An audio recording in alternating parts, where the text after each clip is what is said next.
কার্যকলাপ সন্দেহ করার মতো, তাই তাদেরকে সন্দেহ করছি। কই, নিজের ভাইয়ের বেলায় তো কখনো সন্দেহ করো না, আর আমার মা বাবার বেলায় সন্দেহ করো? কি এমন করেছে আমার মা বাবা যে তোমার সন্দেহ করতে হবে?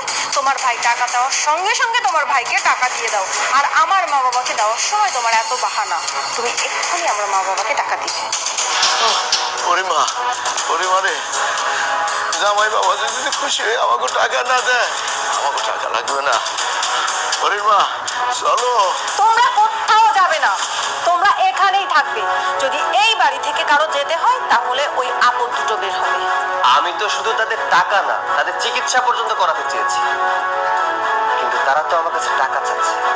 আমি তাদেরকে বলেছি আমি হসপিটালে তাদেরকে নিয়ে যাব, তাদেরটা হবে না, টাকা দিতে হবে, আমার সাথে যাওয়া যাবে না।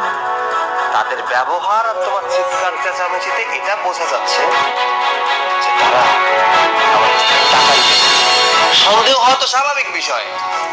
আমার এটাও মনে হচ্ছে যে আমার ভাবিকে আমি টাকা দিয়েছি, তার জন্য তারা হিংসা করছে। আমাদের বৃদ্ধাশ্রমে পাঠিয়ে দে মা, ওই জায়গায় আমরা ভালো থাকবো। হ্যাঁ বাবা, সেটাই ভালো। তোমাদেরকে আমি বৃদ্ধাশ্রমেই পাঠিয়ে দিব। শুধু তোমরাই যাবে না, আমিও যাব তোমার সঙ্গে। আর তুমি তোমার ভাইয়া আর তোমার ভাবিকে নিয়ে খাও। তোমাদেরকে সারা জীবনের জন্য এই বাড়িতে সুযোগ দিয়ে গেলাম। মা, ওঠো।